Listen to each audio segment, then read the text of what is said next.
Veni Creator Spiritus, et des tuorum visita.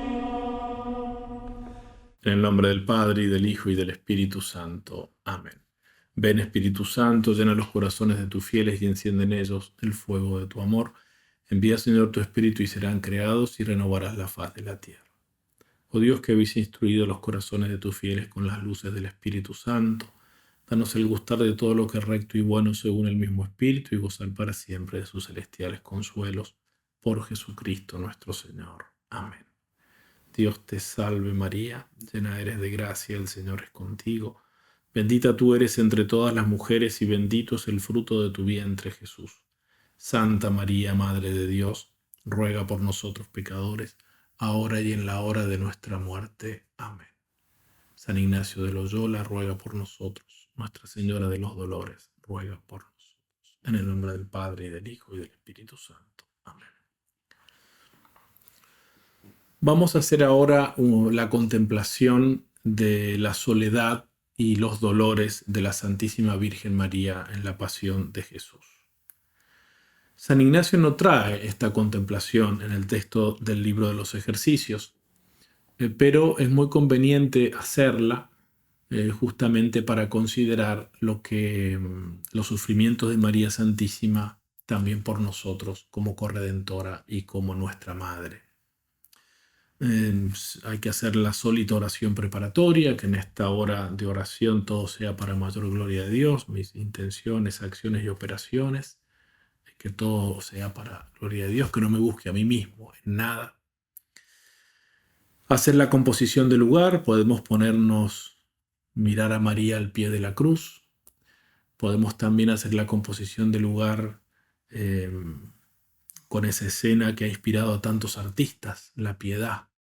María Santísima que recibe el cuerpo de su Hijo muerto en el descendimiento. La más famosa piedad del mundo es la de Miguel Ángel, que está en la Basílica de San Pedro. Tan hermosísima, la Virgen con tanta serenidad y con tanta majestad que sostiene a su Hijo y que lo está como donando a nosotros y que está con una mano como ofreciéndolo al Padre, pero también casi interpelándonos a nosotros, como diciendo, esta es tu obra, la obra de tus pecados, tú has causado tanto dolor, ¿qué vas a hacer por mi Hijo? ¿Qué vas a hacer por mí? Podemos imaginarnos también a María sola, el sábado santo, retirada en el cenáculo, tal vez en un lugar de oración, o recorriendo con dolor y en oración los lugares de la pasión del Señor. Podemos, imaginarla de esta manera, a la Santísima Virgen María recorriendo la pasión del Hijo y de nuevo ofreciendo todo en espera de la resurrección. Puede servir como composición de lugar esta poesía de José Rafael López Ucero, que se llama A la soledad. Aunque tu nombre es Dolores, te llamamos Soledad, pues regresas del sepulcro donde acabas de dejar tu corazón destrozado por el agudo puñal que mis pecados clavaron en tu pecho de cristal. Ya no tienes el espejo donde te solías mirar, se te rompió en el Calvario, el más sacrosanto altar, donde se inmoló tu Hijo como hostia sin igual. No tienes aquellas manos que te partían el pan, ni sus pies, que fueron sendas de fe, de amor y verdad. Ya no te alumbran sus ojos, hogueras de caridad, y que incendiaban de amores cuanto solían mirar. También su voz se ha callado, y sin ella muda estás. Sola te vuelves, María, y tu desconsuelo es tal que aunque tu nombre es Dolores, te llamamos Soledad. Podemos pedir en esta contemplación el dolerme con María Santísima, el compadecer con ella, el penetrar su corazón para poder desde el corazón de ella conocer más a Jesús y el amor de Jesús por nosotros. Se trata de entrar en su corazón inmaculado y amante, tratar de contemplar desde allí la pasión de Jesús y los mismos dolores de María. Bueno, en primer lugar, antes de pasar a los dolores propiamente de la Virgen, me ha parecido oportuno decir algunas palabras sobre ese gran misterio, que es el hecho de que María fue asociada por Dios a Cristo para la redención de los hombres. Tomo algunas ideas de la encíclica Redemptoris Mater del Papa Juan Pablo II y otras de Santo Tomás de Aquino. Porque para atisbar un poco los dolores de María, tenemos que verla asociada a Jesús en la obra de la salvación. Tenemos que verla en unión con los dolores de Jesús. María Santísima, por designio excelso de Dios, fue asociada al misterio de Cristo, y su introducción definitiva en este misterio tuvo lugar en el misterio de la Encarnación, en el momento de la Anunciación. El Papa Juan Pablo II, en Redemptoris Mater, hace un poco un análisis de la palabra que el ángel le dice a la Virgen, llena de gracia, en griego el participio perfecto que charitomene, llena de gracia, transformada por la gracia, que en el Evangelio de San Lucas es como un nuevo nombre dado a la Virgen María, y que es como una bendición espiritual, que implica una plenitud de bendiciones y una plenitud de gracia. Y tienen dos significados que van unidos, dice el Papa. La predestinación de la Virgen a estar asociada a su Hijo con un mismo decreto, como dice el Magisterio Pontificio, con un mismo decreto para la obra de nuestra salvación, eso es su predestinación y su plenitud de gracia. Ella fue predestinada a ser madre del Creador, madre de Dios, madre de su Creador, como dice Dante hermosamente en la Divina Comedia, Virgen Madre, hija de tu Hijo. Virgen Madre. Vergine Madre, figlia del tuo figlio, en italiano. Tú eres aquella que la humana criatura ennobleciste de tal modo que su Creador no desdeñó de hacerse su criatura. Tú eres aquella que la humana criatura ennobleciste de tal modo que su Creador no desdeñó de hacerse su criatura. Y así, por este motivo, fue preservada el pecado original, Inmaculada Concepción, y fue colmada de gracia, no solo para sí misma, sino también para su altísima misión y para que ella misma derivase de algún modo, en asociación con su Hijo, la gracia a todos los hombres.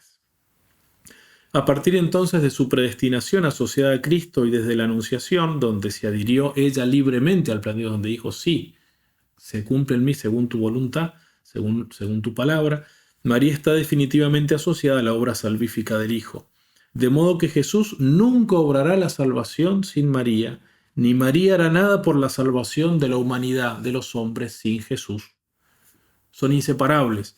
San Luis María Griñón de Montfort dice que sería más fácil separar la luz del sol que María de Jesús. Es imposible separarlos.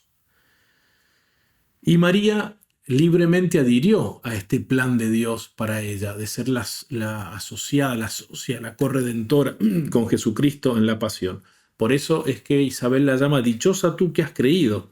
Ella se abandonó totalmente a Dios con una fe extraordinaria, con una enorme confianza, sabiendo que le vendrían inmensos, profundísimos e innumerables sufrimientos por ser la madre del Mesías, del siervo de Dios que salvaría a la humanidad mediante un sacrificio expiatorio, porque ella conocía como nadie las Escrituras. Su obediencia al plan de Dios es heroica a lo largo de toda su vida. Aquellas palabras de Simeón, una espada te atravesará el alma, son como un segundo anuncio a María, en el que se le dice explícitamente que estará asociada a los sufrimientos de su Hijo en favor de la humanidad. Simeón le dice en ese mismo momento, este niño está puesto para la caída y la elevación de muchos en Israel. Y ella, María, va a estar allí. Por eso es que una espada va a atravesar su corazón. Esto es como un segundo anuncio. En su misión de madre del Mesías se le anuncia sus sufrimientos incontables, sus sufrimientos inconmensurables. Y ella libremente dijo sí. Hermosamente, dice Juan Pablo II, el fiat de María decidió desde el lado humano el cumplimiento del plan divino. Dios no quiso redimir al hombre sin el hombre y le pidió el consentimiento a María Santísima. En nombre de todos nosotros, ella dio el consentimiento del lado humano al plan divino de nuestra redención. Por eso es que la obediencia de María, dice el Papa, fue un contrapeso sobreabundante a la desobediencia de Eva. Contrapeso sobreabundante a la desobediencia de Eva. Y por eso María Santísima, adhiriendo activa y libremente al plan divino de la salvación, llegó a ser entonces mediadora de la gracia, mediadora de todas las gracias. Ella es madre del Verbo de Dios, en cuanto él subsiste en la naturaleza humana. El misterio de la encarnación se obró en María y de María. Es de ella que él toma su carne, como ya dijimos en la contemplación de la encarnación. Y ella entonces, por ese estar asociada por su cooperación materna a la misión de su hijo, es madre de él según la naturaleza humana, pero la maternidad tiene como término la persona y por eso es madre de Dios. Por eso dice el Papa Juan Pablo II que la cooperación de María participa de modo subordinado, sí, pero en la universalidad de la mediación del Redentor. Él es el único mediador entre Dios y los hombres, y María, asociada a él, es mediadora también de todas las gracias que nos vienen de la plenitud, de la gracia capital de Cristo cabeza, de cuya plenitud todos recibimos gracia sobre gracia, pero esa gracia nos viene por también María. Por la plenitud de gracia, por un lado, y por nuestra unión con Cristo, por otro, María también es nuestra madre en el orden de la gracia. Santo Tomás de Aquino dice en el opúsculo de Salutación Angélica que este es uno de los aspectos en los que se manifiesta la plenitud de la gracia de María en cuanto a la derivación o efusión de la gracia en todos los hombres. Y en la Suma Teológica va a decir, en la tercera parte, cuestión 27, artículo 5, la respuesta a la primera objeción, tercera parte, 27.5 ad primum, va a decir: la bienaventurada Virgen María obtuvo la plenitud de la gracia por ser cercanísima al autor de la gracia, propinquísima, cercanísima al autor de la gracia, a fin de poder recibir en sí misma a aquel en quien se encuentra la plenitud de la gracia, y al darlo a luz, derivar en cierto modo ella misma la gracia a todos los hombres. Ella misma derivar en cierto modo la gracia a todos los hombres, al dar a luz a Jesucristo, en quien se encuentra la plenitud de la gracia. Bueno, por eso, para atisbar entonces los dolores de María Santísima, me ha parecido necesario hacer esta introducción más así teológica para mostrar cómo ella está inseparablemente unida a Jesús y así está su corazón, es uno con el corazón del Hijo. Si se dice de los amigos que es una sola alma en dos cuerpos, cuánto más de Jesús y de María, y por lo tanto los sufrimientos de Jesús, cuánto afectarían a María, y los sufrimientos de María, cuánto harían también sufrir a Jesús como sufrimientos de su madre. Vamos entonces ahora a hablar un poco de los dolores de María Santísima. Tradicionalmente se mencionan 7 dolores de la Santísima Virgen María. Una espada septiforme, una espada de 7 filos o 7 espadas, como tantas veces la representa el arte, porque los dolores de María en realidad duraron toda su vida. Eso quiere decir simbólicamente el número 7. Son 7 los que se cuentan en la historia real, pero además el número 7 significa perfección, perfección, duración, plenitud de dolores. Entonces el primero es la profecía del anciano Simeón: una espada de dolor te atravesará el alma, mientras está mencionando que ella está asociada a Jesús para salvarnos. El segundo es la huida de Egipto. El ángel le dice a San José: Herodes busca al niño para matarlo, toma al niño y a su madre y huye a Egipto. Y así la Sagrada Familia, Jesús, que todavía no había hecho nada en su vida, nada, se había encarnado y eso solo ya había suscitado la persecución del mundo, pero todavía no había hecho obras visibles que suscitasen la persecución de los hombres. Sin embargo, ya suscita la persecución que en el corazón de Herodes suscita el mismo demonio. Y así la Sagrada Familia, Jesús, José y María también, conoce el exilio, la persecución, como ya dije antes, que el niño pudiese hacer nada por sí mismo. Después está la pérdida, el tercer dolor, la pérdida de Jesús, que tenía 12 años en el templo. Allí ella misma menciona su aflicción y su dolor. Tu padre y yo te buscábamos angustiados. La Santísima Virgen María menciona su angustia. Pérdida y encuentro al tercer día que es imagen y figura de la pasión, muerte y resurrección de Jesús al tercer día. Es decir, de la pérdida que iba a tener ella en el Calvario y de que lo tendría de nuevo vivo con ella al tercer día. El cuarto dolor es el encuentro con su Hijo en la vía dolorosa, en la vía del Calvario, que conmemoramos en la cuarta estación del Vía Crucis. El quinto es ella al pie de la cruz, verlo colgado en la cruz y verlo morir, como ha quedado inmortalizado en el Stabat Mater de Jacopone de Todi, Stabat Mater dolorosa, juxta crucem lacrimosa, dum pendebat filius, cuius animam gementem contristatam et dolentem per transivit gladius. Estaba la madre dolorosa, llorosa junto a la cruz donde colgaba a su hijo, y su alma gimiente, contristada y doliente por la espada traspasada. El sexto dolor es la deposición de Jesús en la cruz, inmortalizada en el arte, en la piedad, que ya mencionamos. Y el séptimo es el sepulcro cerrado. Jesús depuesto en el sepulcro y la piedra que corren tapa, oculta a Jesús que permanece muerto. La separación de ella del cuerpo de Jesús, y ella permanece así sola, viuda y sin su único hijo. Por eso intentemos ahora entrar un poco en su corazón inmaculado, atravesado por esta espada de 7 filos. Como dice Juan Pablo II, tratar de contemplar a Jesús con los ojos de María. Hay un ejemplo, no sé si lo he contado ya en alguna de las otras meditaciones, capaz que sí.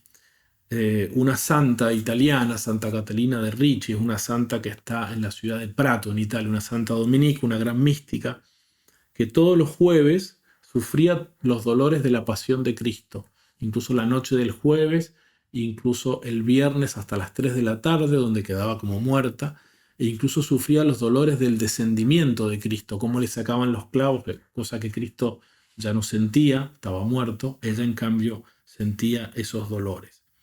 Y tuvo muchos fenómenos místicos, y tuvo uno que, al menos de lo que yo sé, no he leído, no he escuchado otro caso semejante en la mística, y es que una vez la Santísima Virgen cambió con ella el corazón, le puso el corazón inmaculado de la Santísima Virgen en el pecho de Santa Catalina de Ricci, para que ella pudiese experimentar los dolores de su inmaculado corazón durante la pasión de Jesús. Eso es lo que tenemos que tratar de hacer en esta contemplación. Como ya dije, sus dolores no se entienden sin la unión con Jesús. Bueno, y podemos preguntarnos por qué sufre. ¿Por qué sufre la Virgen en el Calvario? Bueno, la respuesta es muy evidente. Sufre por Jesús. Pero también, en segundo lugar, sufre por nosotros. Veamos estos dos puntos. En primer lugar, sufre por Jesús. La Virgen llora a su Hijo único, asesinado de forma terrible, cruel, en la cruz. Ella se convierte en la madre de un ajusticiado, de un criminal ejecutado por blasfemia y que muere entre 2 criminales. Sufre la madre porque sabe cómo se está injuriando a Dios con este terrible crimen. Sufre por la ofensa que recibe el Creador, que es su Hijo mismo, y por las ofensas que recibe. Ella es amantísima de Dios. Nadie como ella cumple el primer mandamiento, amar a Dios sobre todas las cosas. Y el sufrimiento, el incumplimiento del mandamiento en esa encarnizada pasión contra su Hijo es lo que también la hace sufrir de un modo indecible. Por la asociación que ella tiene con Jesús, ella sufrió en su corazón todos los dolores de la pasión del Hijo. Incluso toda su vida sufrió anticipadamente, sabiendo cuál sería el final de su Hijo, el mejor de todos, el más hermoso de los hijos de los hombres, como dice el Salmo 44. También ella, durante toda la vida de Jesús, estuvo esperando la hora de Jesús. Hubo en ella desde el principio, dice San Juan Pablo II, una comunión espiritual de deseo de sacrificio y ofrenda con Jesús que duró toda su vida. Una comunión espiritual con Jesús de deseo de sacrificio y ofrenda con Él y que duró toda su vida. Si la Virgen no sufre pasivamente, ella quiere sufrir por nuestro amor y por amor de Jesús. Ella sabe que coopera con la obra de su Hijo y quiere hacerlo, quiere sufrir por eso. Además, como dice muy hermosamente el padre Luis de la Palma en su historia de la Sagrada Pasión, si Jesús les había anunciado tantas veces la pasión a sus discípulos, como consta en el Evangelio, ¿cuánto más la habría advertido a su madre? Y ella, que conocía como nadie las Escrituras y en quien obraba de manera egregia y sublime el Espíritu Santo, que es el autor de las Escrituras, y que la iluminaba con sus 7 dones, comprendía como nadie lo que su hijo debía y quería sufrir. Y ella quería sufrir con él. Ella tenía siempre delante de sí la pasión del Hijo, y siempre que lo veía y que veía su divino cuerpo, dice el Padre La Palma, consideraba lo que él habría de sufrir en cada uno de sus miembros y en su alma. Cada vez que la Virgen lo veía, lo abrazaba, lo besaba, consideraba lo que sufriría Jesús en esos miembros.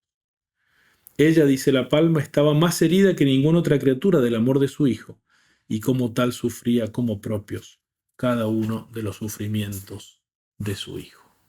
Por eso podemos decir que María Santísima participó en la agonía de Jesús en el huerto de los olivos. Podemos pensar en los dolores que sufrió al despedir a su hijo, que salía del cenáculo para Getsemaní.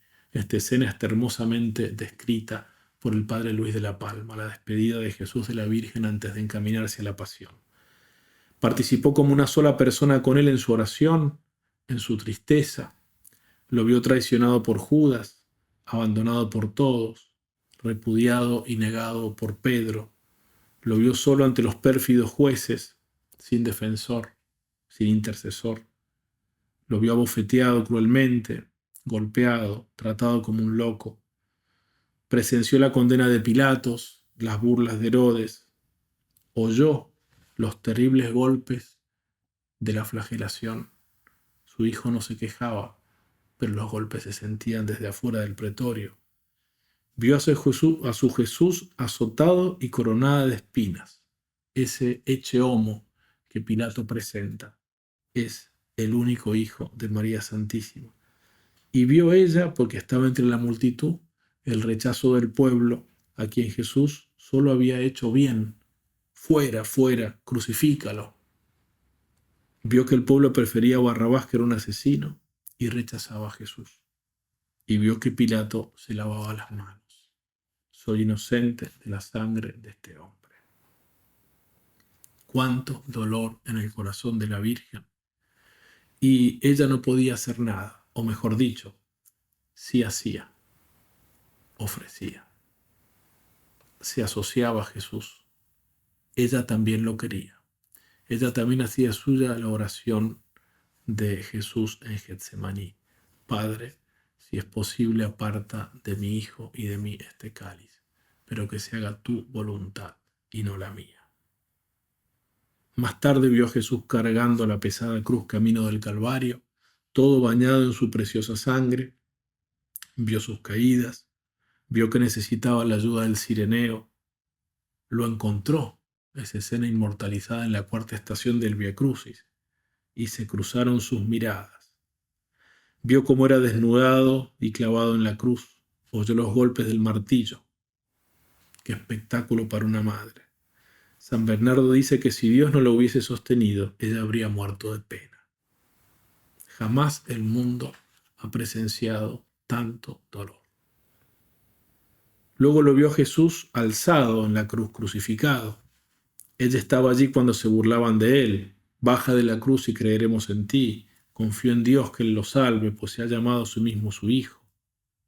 Vio cómo se cumplía en Jesús la profecía de Isaías sobre el sacrificio del siervo de Dios en favor de los hombres, que él había meditado tantas veces y que habla también de aspectos interiores del sufrimiento del Redentor. Él soportó el castigo que nos trae la paz.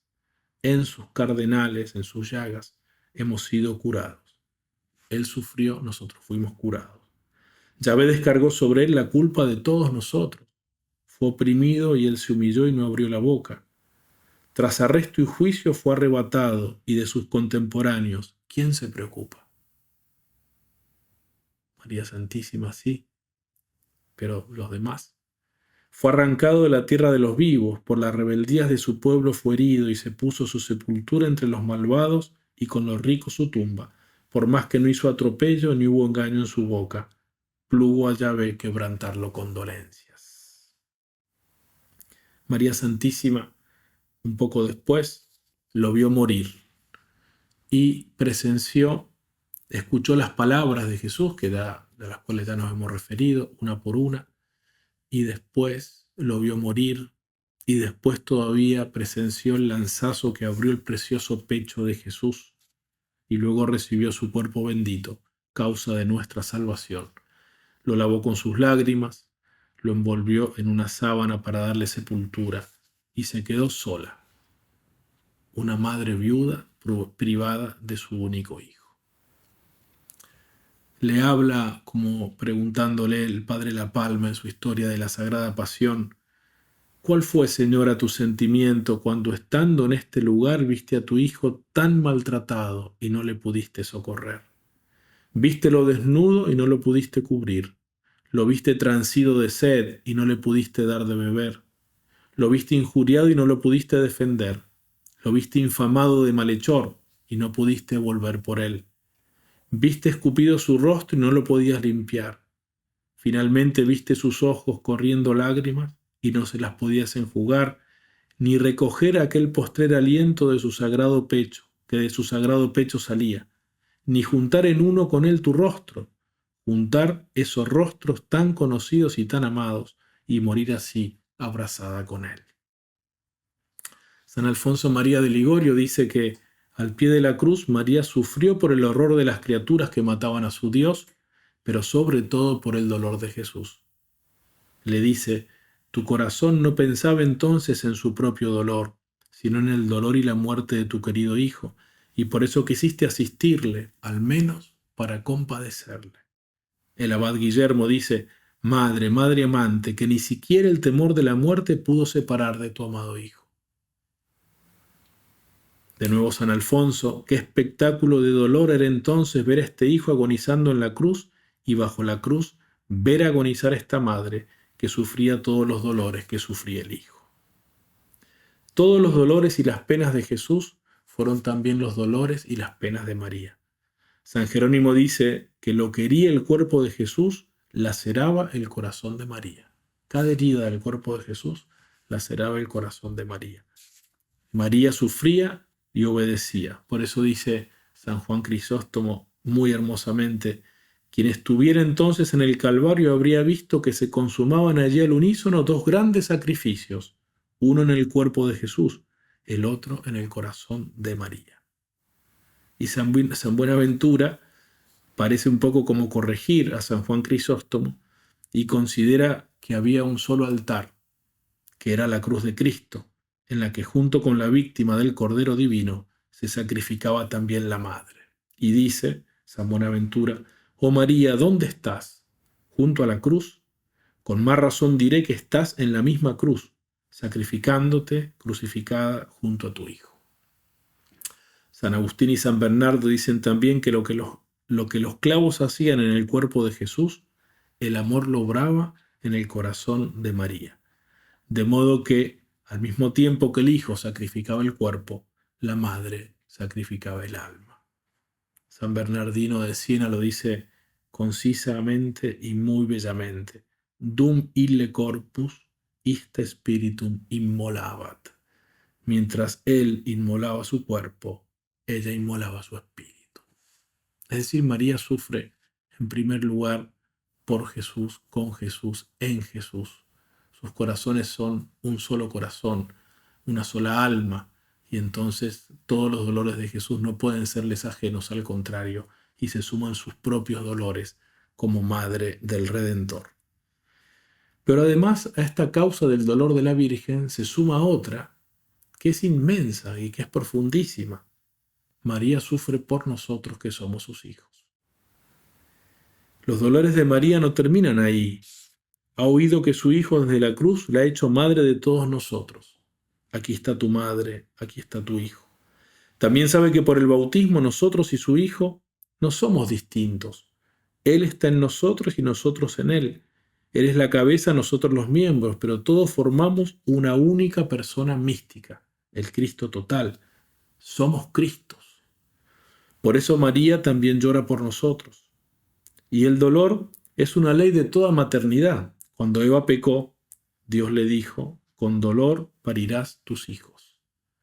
Cuando María dio a luz a Jesús, estuvo exenta de esta ley universal, en ese prodigio que fue su parto virginal, pero no estuvo exenta del dolor de la maternidad cuando nos dio a luz a nosotros en el Calvario. Ahí experimentó esta ley universal de toda maternidad, engendrar los hijos con dolor.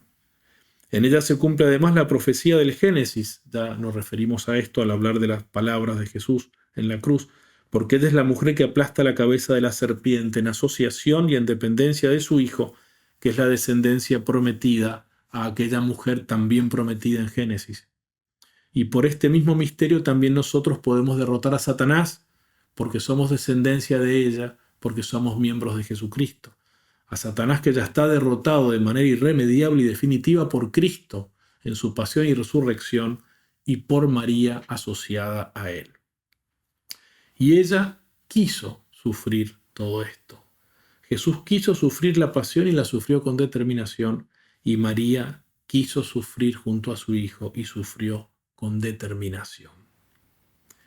Dice la Lumen Gentium en el número 58, así avanzó también la Santísima Virgen en la peregrinación de la fe y mantuvo fielmente su unión con el Hijo hasta la cruz, junto a la cual no sin designio divino se mantuvo erguida, sufriendo profundamente con su unigénito y asociándose con entrañas de madre a su sacrificio, consintiendo amorosamente en la inmolación de la víctima que ella misma había engendrado, y finalmente fue dada por el mismo Cristo Jesús agonizante en la cruz como madre al discípulo con estas palabras, mujer, he ahí a tu hijo. Esta misma idea está expresada en la encíclica Mystici Corporis de Pío XII. De hecho, la Lumen Gentium cita Mystici Corporis de Pío XII. María entonces sufrió también todos nuestros dolores y sufrimientos porque son los dolores de los miembros del cuerpo místico de su Hijo. Porque es nuestra madre y nos ha engendrado con sus lágrimas, y así ella también es fuente de nuestra esperanza. Dice el Padre La Palma siempre en la historia de la Sagrada Pasión, aquí debe estribar nuestra esperanza, que nunca se ha de cansar esta madre de abogar por nosotros, pues en hacer nuestro negocio hacia aquel por el cual su Hijo vino al mundo, y se logra el precio de su redención y de la sangre que derramó por nosotros. Ella, abogando por nosotros, hace el negocio de su Hijo, hace el negocio por el cual su Hijo vino a este mundo, cumple lo que su Hijo vino a hacer a este mundo, que es salvarnos a nosotros.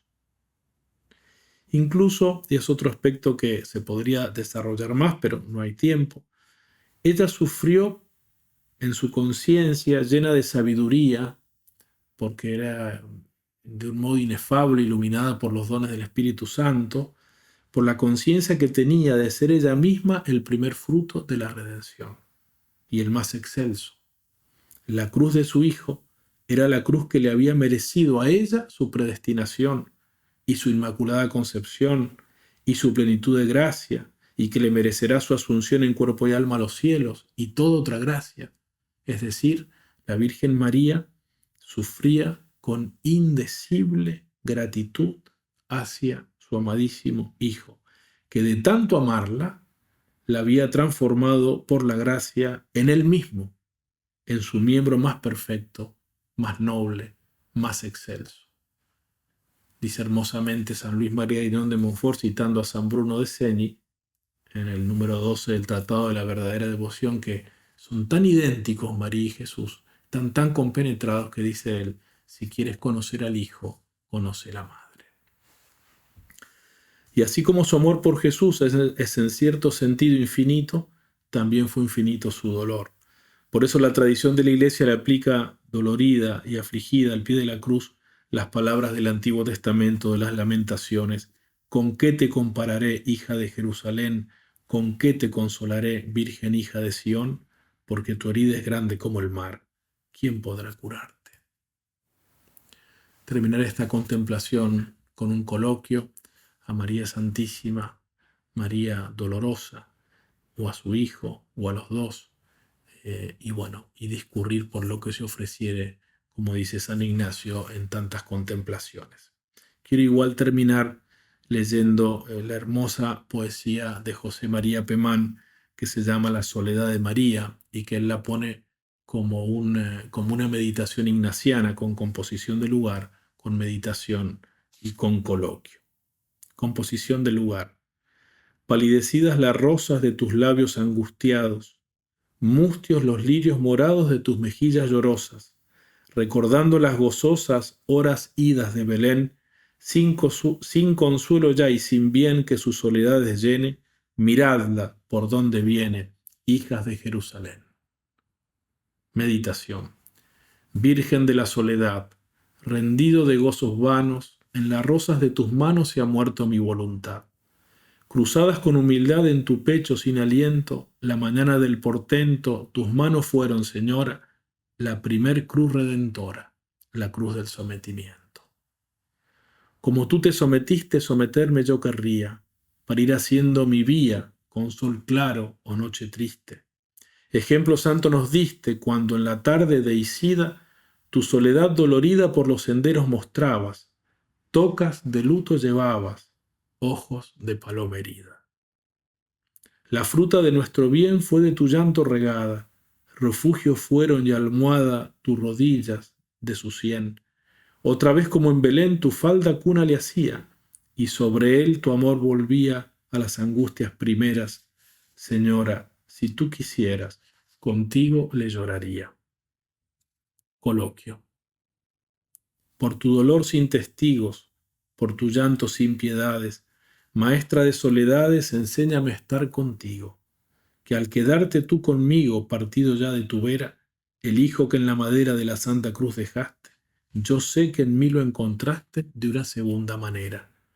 En mi alma, madre lavada de las bajas suciedades, a fuerza de soledades le estoy haciendo morada, prendida tengo y colgada ya mi cámara de flores, y a husmear por los alcores por si llega el peregrino, he soltado en el camino mis 5 perros mejores.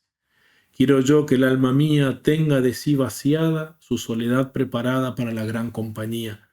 Con nueva paz y alegría quiero por amor tener la vida muerta al placer y muerta al mundo, de suerte que cuando venga la muerte le quede poco que hacer. Oración final. Pero en tanto que él asoma, Señora, por las cañadas, por tus tocas enlutadas y tus ojos de paloma, recibe mi angustia y toma en tus manos mi ansiedad, y séame, por piedad, Señora del mayor duelo, tu soledad sin consuelo, consuelo en mi soledad. Amén.